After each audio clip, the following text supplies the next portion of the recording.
오늘 하나님께서 우리에게 주시는 말씀은 욥기 11장 1절에서 20절까지의 말씀입니다. 구약 성경은 771쪽입니다. 오늘 하나님께서 우리에게 주시는 말씀은 욥기서 11장 1절에서 20절까지의 말씀입니다. 저와 여러분이 함께 교독하시겠습니다. 나아마 사람 소발이 대답하여 이르되 말이 많으니 어찌 대답이 없으랴. 말이 많은 사람이 어찌 의롭다함을 얻겠느냐. 내 자랑하는 말이 어떻게 사람으로 잠잠하게 하겠으며 내가 비웃으면 어찌 너를 부끄럽게 할 사람이 없겠느냐. 내 말에 의하면 내 돈은 정결하고 나는 주께서 보시기에 깨끗하다 하는구나. 하나님은 말씀을 내시며 너를 향하여 입을 여시고 지혜의 오묘함으로 내게 보이시기를 원하노니 이는 그의 지식이 광대하심이라. 하나님께서 너로 하여금 너의 죄를 잊게 하여 주셨음을 알라. 내가 하나님의 오묘함을 어찌 능히 측량하며 전능자를 어찌 능히 완전히 알겠느냐. 하늘보다 높으시니 내가 무엇을 하겠으며 수월보다 깊으시니 내가 어찌 알겠느냐. 그의 크심은 땅보다 길고 바다보다 넓으니라. 하나님이 두루 다니시며 사람을 잡아 가두시고 재판을 여시면 누가 능히 막을 소냐. 하나님은 허망한 사람을 아시나니 악한 일은 상관하지 아니하시는 듯하나 다 보시느니라. 허망한 사람은 지각이 없나니 그의 출생함이 들나귀 새끼 같으니라. 만일 내가 마음을 바로 정하고 주를 향하여 손을 들 때에 내 손에 죄악이 있거든 멀리 버리라. 불의가 내 장막에 있지 못하게 하라. 그리하면 내가 반드시 흠없는 얼굴을 들게 되고 굳게 서서 두려움이 없으리니 곧 내 환난을 잊을 것이라. 내가 기억할지라도 물이 흘러감 같을 것이며 내 생명의 날이 대낮보다 밝으리니 어둠이 있다 할지라도 아침과 같이 될 것이요 내가 희망이 있으므로 안전할 것이며 두루 살펴보고 평안히 쉬리라. 내가 누워도 두렵게 할 자가 없겠고 많은 사람이 내게 은혜를 구하리라. 그러나 악한 자들은 눈이 어두워서 도망할 곳을 찾지 못하리니 그들의 희망은 숨을 거두는 것이니라. 아멘. 수요일 대면과 온라인으로 예배드리시는 모든 분들에게 하나님께서 말씀을 깨닫는 은총과 또 영과 욕이 강건케 되는 은혜 주시기를 간절히 소망합니다. 아멘. 우리나라 속담 중에 말에 대한 속담이 참으로 많은 것 같습니다. 예를 들면 발 없는 말이 천리 간다. 가는 말이 고와야 오는 말이 곱다. 말이 씨가 된다. 부모 말을 잘 들으면 자다가도 떡이 생긴다. 또 말 한마디에 천냥빚도 갚는다라는 속담이 있습니다. 이 뜻은 말만 잘하면 어떤 어려움도 해결할 수 있다는 말입니다. 또 고기는 씹어야 마시고 말은 해야 마시라 라는 속담도 있습니다. 이 뜻은 혼자 마음속으로만 애태우지 말고 할 말을 속 시원히 해야 한다는 뜻입니다. 이 속담처럼 어제 욥기 말씀은요, 욥이 하나님 앞에 자신의 무고함을 주장하며 고난과 고통스러운 그 감정들을 숨김없이 하나님 앞에 다 쏟아냈습니다. 욥은 이유를 알 수 없는 고난에 대해 고통스러워하면서 하나님께 질문하고 하나님께 하소연했던 것이죠. 그런데 욥의 친구들은 욥이 자신의 의로움을 드러내는 것으로 오해해서 죄인은 하나님 앞에서 의로울 수 없다고 책망했습니다. 그리고 오늘 말씀 또한 나아마 사람 소발이 욥의 탄식까지도 불의하다고 정죄하는 말로 이어집니다. 첫째, 소발은 욥이 말이 많은 사람이라고 정죄합니다. 본문 2절의 말씀인데요. 우리 본문 2절의 말씀 함께 읽어보시겠습니다. 시작. 말이 많으니 어찌 대답이 없으랴. 말이 많은 사람이 어찌 의롭다함을 얻겠느냐. 아멘. 소발이라는 이름의 뜻은 수다 떠는 자, 지저귀는 작은 새라는 뜻이 있습니다. 욥의 세 친구 가운데 나중에 변론한 것으로 보아서 세 친구 중 가장 나이가 어린 사람인 것 같습니다. 소발은요, 욥과 엘리바스와 빌닷이 하는 말을 모두 들었습니다. 그리고 말을 들으면서 자신의 무고함을 주장하는 욥을 오히려 말이 많고 어리석은 사람이라고 말합니다. 즉, 너가 많은 말로 너의 의로움을 변론해도 말이 많은 사람은 의롭지 않다는 주장입니다. 그러니 소발은 욥에게 자신의 의로움을 항변하지 말고 자신 안에 숨겨진 죄를 찾아야 된다고 말합니다. 그러면서 마치 자신이 욥의 죄를 찾아주는 것처럼 이어지는 3절에 내 자랑하는 말이 교만하고 어리석어서 자랑을 일삼는 사람이라고 말합니다. 또 3절의 소발은요, 욥이 다른 사람을 비웃는 오만한 사람이라고 정죄합니다. 그리고 4절에는 이제 욥 자신이 이야기한 것을 그대로 가져와서 욥 너는 스스로 정결하고 의로운 사람인 척하지만 사실은 그게 아니라고 말합니다. 5절의 소발은 하나님은 오묘하신 지혜와 광대하신 지식을 가지고 있는 분이신데 하나님의 지혜는 무궁하기 때문에 그 지혜와 강대하심으로 인간의 숨은 죄를 다 찾아내실 수 있는 분이라고 말합니다. 그러니 하나님께서 욥에게 입을 열어주셔서 그 감추어진 지혜를 직접 알려주신다면 얼마나 좋겠느냐라고 말합니다. 또 11절에는 하나님은 허망한 사람이 아니시니 악한 일은 상관하지 않은 듯 하시나 다 보시느니라 라고 말씀하시면서 하나님이 모든 것을 다 알고 보고 계신다고 말합니다. 그러기에 모든 것을 알고 보시는 하나님이 계시니 욥이 당한 고통은 하나님이 욥을 주목하여 보셔서 일일이 다 조사한 결과 욥이 죄인인 것을 알고 고난을 주셨다는 것입니다. 그러기에 소발이 말하는 하나님의 지혜는 인간의 숨은 죄를 찾아내시는 것입니다. 그래서 소발의 주장은요, 6절에 욥이 죄를 지었는데 너가 죄를 기억하지 못하는 것은 하나님께서 욥으로 하여금 그의 죄를 잊게 하셨다고 말하면서 욥, 너가 죄가 있으니까 회개하라고 말하는 것입니다.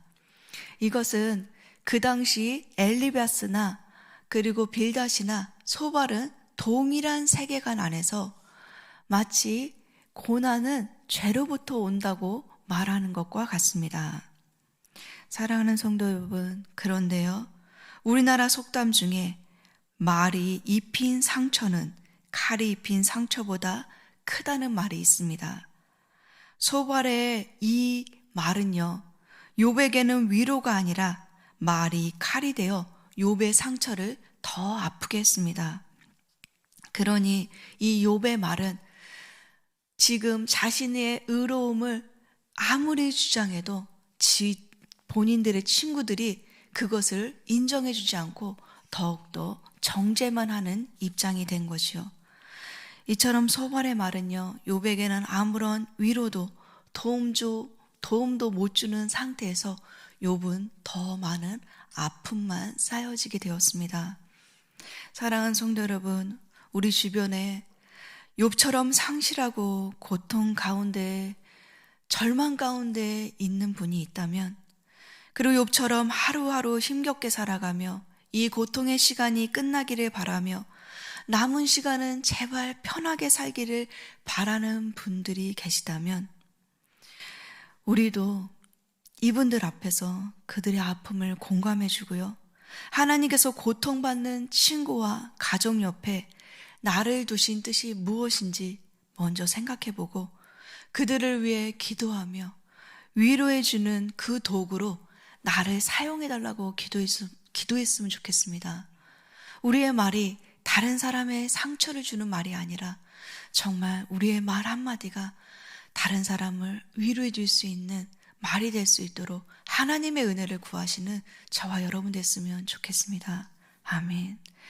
이어서 소발은 하나님께서 내리시는 벌이 실제 욥이 저지른 죄보다 가벼울 것이라고 말하며 모든 것을 보고 계신 하나님께 회개하면 하나님께서 환난의 날에 그 환난을 모두 거두어 가실 것이라고 말합니다. 그래서 소발의 반복되는 주장은 욥이 회개를 해야 된다는 것입니다. 이제 소발은요, 둘째로 회개의 구체적인 방법을 욥에게 구체적으로 제시합니다. 본문 13절과 14절의 말씀인데요. 우리 본문 13절과 14절의 말씀을 함께 읽어보시겠습니다. 시작. 만일 내가 마음을 바로 정하고 주를 향하여 손을 들 때에 내 손에 죄악이 있거든 멀리 버리라. 불의가 내 장막에 있지 못하게 하라. 아멘. 소발과 그의 친구들은요, 동일하게 지금 회개를 하라고 말하면서 소발은요, 욥이 지혜의 하나님 앞에서 이제 해야 될 것은 회개라고 말하면서 그 구체적인 방법을 이렇게 제시합니다. 마음을 바로 정하고, 마음을 바로 정하고라는 뜻은요, 마음을 하나님께 대하여 확고히 하고 다른 길로 나아가지 말라는 것입니다. 그것은 과거에 제약된 길에서 떠나 하나님께 순종하고 그분을 따르라는 의미가 이 안에 포함되어 있습니다. 그리고 손을 들 때라는 표현은요, 이 손을 드는 것은 죄인이 하나님 앞에 항복하는 의미도 있고 지난 과거의 죄악된 길에서 떠나 회개하고 하나님 도와주세요 라고 도움을 요청할 때도 이렇게 손을 드는 것입니다. 그렇기 때문에 욥에게 지금 하나님 앞에 항복하고 하나님의 도움을 구하며 회개하고 하나님께 나아가는 것이죠. 나아가라고 말하는 것이죠. 그래서 이 말은 결론적으로 14절에 욥으로 하여금 죄악된 길에서 돌이켜 회개하고 새롭게 살 것을 촉구하는 내용입니다. 이처럼 소발의 말은 욥이 이렇게 고난을 당하는 이유가 그가 지은 죄악 때문이라고 단언하고 있습니다. 그러면서요, 소발은요, 이 회개를 구체적으로 어떻게 해야 되는지도 제시했지만 회개가 주는 유익을 또 말합니다. 회개가 주는 유익이 어떤 건지 구체적으로 16절부터 말하는데요.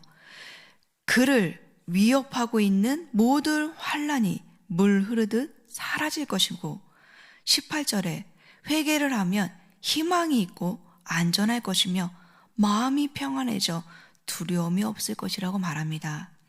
이 말을 좀 더 쉽게 이어서 다시 설명하면 회개하고 죄를 멀리 내다 버리고 그리고 어떤 악도 집 근처에 있지 못하게 하면 지난날의 괴로움과 상처는 기억나지 않을 것이고 인생의 어두움은 지나가고 앞으로는 해같이 밝은 빛이 비추며 미래의 희망과 확신으로 인해 어떤 걱정도 염려도 없이 잠자리에 눕게 된다는 것입니다.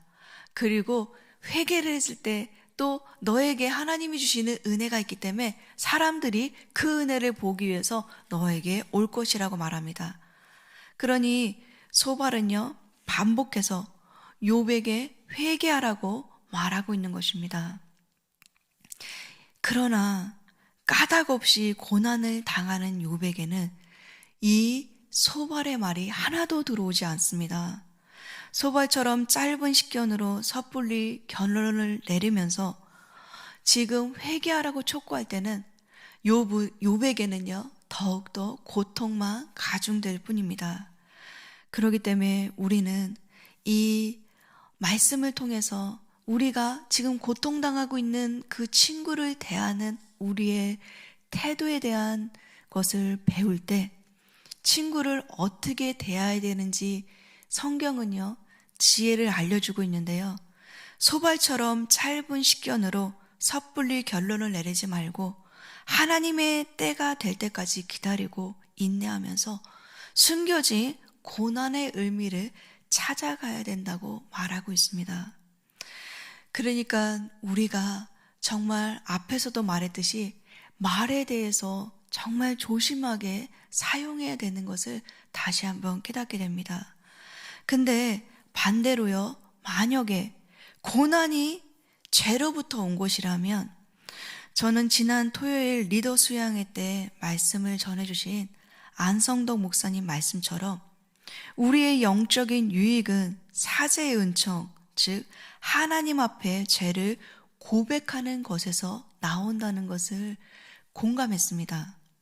그러니까 우리를 영적으로 부유하게 하는 길은 우리의 연약함을 깨닫고 우리의 죄를 날마다 고백할 때 주어진다고 목사님 말씀하셨는데요. 그러기에 죄를 지었다면 회개는 반드시 필요한 것입니다. 또 회개가 더 필요한 이유는 지금은요, 죄가 넘치는 시대에 살고 있기 때문에 그렇습니다. 함부로 말하고 함부로 글을 쓰고 함부로 행동하는 시대에 모든 사람이 죄인이고요. 또 죄에 물들어서 죄가 죄인지도 모르는 시대에 살고 있는 우리는 어쩌면 회개가 필요할지 모르겠습니다. 그래서 분명히 회개가 주는 유익이 있습니다. 영적인 유익이 분명히 있습니다. 하지만 이게 맞는 말이지만 지금 욥의 상황에서는 이게 맞지 않다는 것입니다. 그러기에 어쩌면 우리는요, 이 죄악된 세상에 살면서 죄로 물든 우리의 현실 앞에 하나님의 그 은총과 또 죄를 해결해 주실 수 있는 그 예수 그리스도의 은혜가 더 필요한 시대에 우리는 살고 있는지 모릅니다. 그러기에 우리가 먼저 그 은혜를 받았다면 그 은혜로 다른 사람을 정죄하는 데 사용하는 것이 아니라요, 그 은혜를 받았다면 그 사람 또한 그 은혜를 받을 수 있도록 우리가 통로 역할을 해줘야 한다는 것입니다. 오늘 말씀을 통해 깨닫는 하나님은요, 소발이 말한 것처럼 지혜와 지식이 광대하신 하나님이었습니다. 그러나 지혜와 지식이 광대하신 하나님을 소발은요, 죄를 찾는 데만 그 하나님의 지혜를 사용했습니다. 하지만 지혜와 지식이 광대하신 하나님은 우리의 행동뿐만 아니라 우리의 마음과 심령을 살피시고요, 우리의 상황과 처지도 이분은 다 아십니다. 그러기에 하나님은 우리를 이해하시고 용납하시는 분이십니다. 죄악된 세상 가운데 죄로 물들 수밖에 없는 우리에게 그 죄의 짐으로 나홀로 그 짐을 지고 쓰러질 수밖에 없는 우리들에게 하나님은요, 모든 것을 아시고 예수 그리스도를 우리에게 보내주셨습니다. 그리고 그 예수 그리스도를 통해 우리의 죄 문제를 해결할 수 있는 길을 여시고 그분으로 인해 죄가 더한 곳에 은혜가 더하다는 말처럼 죄가 더한 곳에 주님께 나오는 자를 용납하시고 품어주시는 그 하나님을 저희들은 소개하고 있습니다. 사랑하는 성도 여러분, 저는요, 앞에 서두에 말이 정말 중요하다는 것을 말씀드렸습니다. 그래서 말씀을 맺으면서 마지막으로 우리가 시편 41편 3절의 말씀처럼 여호와여 내 입에 파수꾼을 세워주시고 내 입술의 문을 지켜주소서라는 기도로 오늘 말씀을 마무리하고 싶습니다. 오늘 하루도 내 입술에 파수꾼을 세워주시고 내 입술의 문을 하나님께서 지켜주셔서 다른 사람을 위로하고 격려하는 말을 할 수 있는 저와 여러분 되시기를 간절히 소망합니다. 아멘. 기도하시겠습니다. 지식과 지혜가 광대하신 하나님, 오늘 욥의 말씀을 통해 우리에게 가르쳐 주시는 지혜는 말을 조심히 해야 함을 깨닫게 됩니다. 하나님께서 고통받는 친구와 가족 옆에 우리들을 두신 뜻이 무엇인지 생각해보고 그들을 위해 기도해주며 우리가 말을 조심하게 하면서 위로해주는 도구로 우리를 사용해 주시기를 간절히 기도합니다.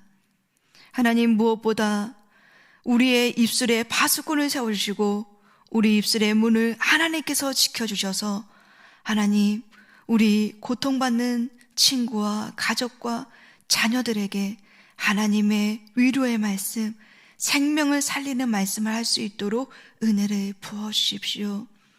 하나님, 그러기 위해서 우리에게 하나님 아버지의 마음을 부어주시고 하나님의 긍휼과 은혜를 부어주셔서 말로 상처받고 말로 죽음을 결정하는 이 시대에 하나님 말씀으로 위로하고 하나님 말씀으로 살려내는 우리 모두가 될 수 있도록 은혜를 부어주시길 예수님의 이름으로 간절히 기도합니다. 아멘.